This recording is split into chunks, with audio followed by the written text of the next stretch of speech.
اعوذ باللہ من الشیطان الرجیم بسم اللہ الرحمن الرحیم ام یقولون افترى علی اللہ کذبا، کیا ان کا یہ خیال ہے کہ یہ قرآن محمد نے خود گھڑ کر صلی اللہ علیہ وسلم اللہ تعالیٰ کی طرف منسوب کر دیا ہے؟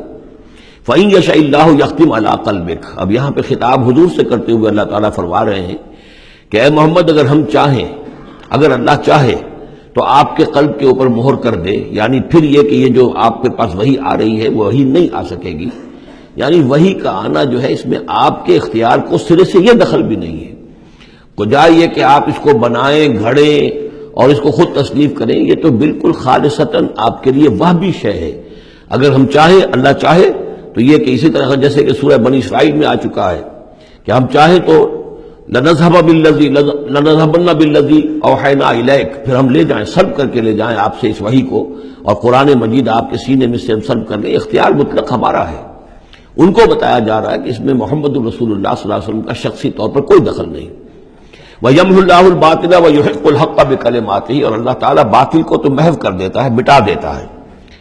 اور حق کا حق ہونا اپنی باتوں سے، اپنے کلمات سے ثابت فرما دیتا ہے۔ بس اس میں وقت لگتا ہے، لیکن یہ کہ بالآخر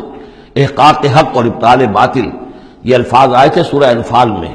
اس لیے کہ اس کے بعد جو ہے غزوہ بدر میں وہ احقاق حق اور ابطال باطل کا جو ہے مرحلہ گویا کہ وہ مبرہن ہو گیا، واضح ہو گیا، اور الفرقان، فرق کر دیا اس نے حق و باطل کے مابین۔ انہ علیم بذات الصدور، یقیناً وہ واقف ہے اس سے بھی کہ جو سینوں کے اندر پوشیدہ ہے۔ وَهُوَ الَّذِي يَقْبَلُ التَّوْبَةَ عَنْ عِبَادِهِ، اور وہی ہے کہ جو اپنے بندوں سے توبہ کو قبول فرماتا ہے۔ وَيَعْفُو عَنِ السَّيِّئَاتِ، اور ان کی بہت سی برائیوں سے عفو درگزر سے بھی کام لیتا ہے بہت سی برائیوں کے بارے میں۔ وَيَعْلَمُ مَا تَفْعَلُونَ، اور جو کچھ تم کرتے ہو وہ اس کے علم میں ہے۔ وَيَسْتَجِيبُ الَّذِينَ آمَنُوا وَعَمِلُوا الصَّالِحَاتِ وَيَزِيدُهُم مِّن فَضْلِهِ، اور جو لوگ ایمان لائے ہو اور ایمان ان کے ساتھ نیک عمل کر رہے ہو، ان کی وہ دعائیں سنتا ہے، قبول فرماتا ہے، اور انہیں اپنے فضل سے اور دیتا ہے، مزید ان کے اندر، ان کے ایمان اور اعمال کے اندر ترقی فرماتا ہے۔ والکافرون لہم عذاب شدید، اور جہاں تک کافروں کا تعلق ہے ان کے لیے تو پھر بہت سخت سزا ہے۔ وَلَوْ بَسَطَ اللَّهُ رِزْقَ لِعِبَادِهِ لَبَغَوْا فِي الْأَرْضِ، اگر اللہ تعالیٰ نے اپنے بندوں کے لیے زمین میں رزق کو کھول دیا ہوتا، خزانے جو ہے بہت کشادہ کر دیتا، ہر ایک کو بالکل با فراغت ہر وقت بہت سہولت رزق مل رہا ہوتا، تو پھر تو یہ زمین میں اور زیادہ سرکشی کرتے۔ ابھی ان کا حال یہ ہے کہ محنت کرنی پڑتی ہے، مشقت کرنی پڑتی ہے، تب ان کو دو وقت کی روٹی ملتی ہے، تب تو ان کی سرکشی کا یہ عالم ہے۔ وَلَوْ بَسَطَ اللَّهُ رِزْقَ لِعِبَادِهِ لَبَغَوْا فِي الْأَرْضِ وَلَٰكِن يُنَزِّلُ بِقَدَرٍ مَّا يَشَاءُ، لیکن اللہ تعالیٰ نازل کرتا ہے اندازے کے مطابق جو چاہتا ہے۔ إِنَّهُ بِعِبَادِهِ خَبِيرٌ بَصِيرٌ، یقیناً وہ اپنے بندوں کے حالات سے باخبر بھی ہے اور دیکھ بھی رہا ہے۔ وَهُوَ الَّذِي يُنَزِّلُ الْغَيْثَ، اور وہی ہے کہ جو بارش برساتا ہے،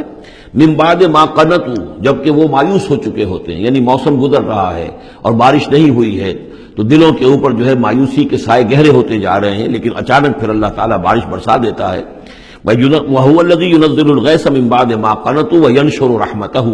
اور بارش کے برسنے سے پھر اس کی رحمت جو ہے وہ پھیل جاتی ہے، عام ہو جاتی ہے، اس کا بستر بچھ جاتا ہے۔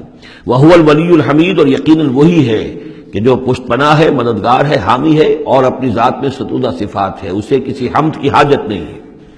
وَمِنْ آیَاتِهِ خَلْقُ السَّمَاوَاتِ وَالْأَرْضِ، اور اس کی نشانیوں میں سے ہے آسمان اور زمین کی تخلیق۔ وَمَا بَثَّ فِيهِمَا مِن دَابَّةٍ، اور یہ کہ ان دونوں میں جو اس نے جاندار پھیلا دیے ہیں۔ ظاہر بات ہے کہ آسمانوں میں فرشتے ہیں، زمین میں آپ کو معلوم ہے حیوانات ہیں، حشرات الارض ہیں، طرح طرح کے جاندار ہیں، اور پھر انسان ہیں۔ وَهُوَ عَلَىٰ جَمْعِهِمْ إِذَا يَشَاءُ قَدِيرٌ، اور وہ جب بھی چاہے گا ان کو جمع کرنے پر قادر ہے، چاہے وہ پھیل گئے ہیں، پوری زمین میں پھیل گئے ہیں، آسمانوں میں پھیلے ہوئے ہیں، لیکن جب اللہ چاہے گا انہیں جمع کر لے گا۔ وَمَا أَصَابَكُم مِّن مُّصِيبَةٍ فَبِمَا كَسَبَتْ أَيْدِيكُمْ، اور تم پر جو کوئی بھی مصیبت آتی ہے تو در حقیقت وہ تمہارے اپنے ہاتھوں کے کرتوتوں کی وجہ سے۔ وَيَعْفُو عَن كَثِيرٍ، اور بہت سے تمہاری جو خطائیں ہیں ان سے تو اللہ تعالیٰ عفو کرتا رہتا ہے، معاف کرتا رہتا ہے، تمام غلطیوں پر نہیں پکڑتا، البتہ کچھ غلطیوں کے اوپر اس کا خمیازہ کچھ تھوڑا بہت تمہیں اس دنیا میں بھی دکھا دیتا ہے۔ وَمَا أَنتُم بِمُعْجِزِينَ فِي الْأَرْضِ، اور تم اللہ تعالیٰ کو نہ تو زمین کے اندر ہرا سکتے ہو، شکست دے سکتے ہو، اور گویا کہ یہاں پر مخفف معنی ہے وَلَا فِي السَّمَاءِ، جیسا کہ اس سے پہلے آ بھی چکا ایک مقام پر، نہ آسمان میں، یعنی یہ کہ اللہ تعالیٰ کی مشیت کو کوئی شخص جو ہے اس کو شکست نہیں دے سکتا، اس کی اپنی تدبیر ہے، وہ فعال لما یرید ہے، جو ارادہ کر لیتا ہے کر گزرتا ہے۔ وما لکم من دون اللہ من ولی ولا نصیر، اور نہیں ہے تمہارے لیے اللہ کے سوا کوئی ولی اور نہ مددگار۔ ومن آیاتہ الجوار فی البحر کالأعلام، اور اس کی نشانیوں میں سے وہ جہاز بھی ہیں جو چلتے ہیں دریاؤں میں اور سمندر میں، اور ایسے ہیں جیسے پہاڑ ایسے جہاز، بڑے بڑے جہاز۔ ان یشاء یسکن الریح،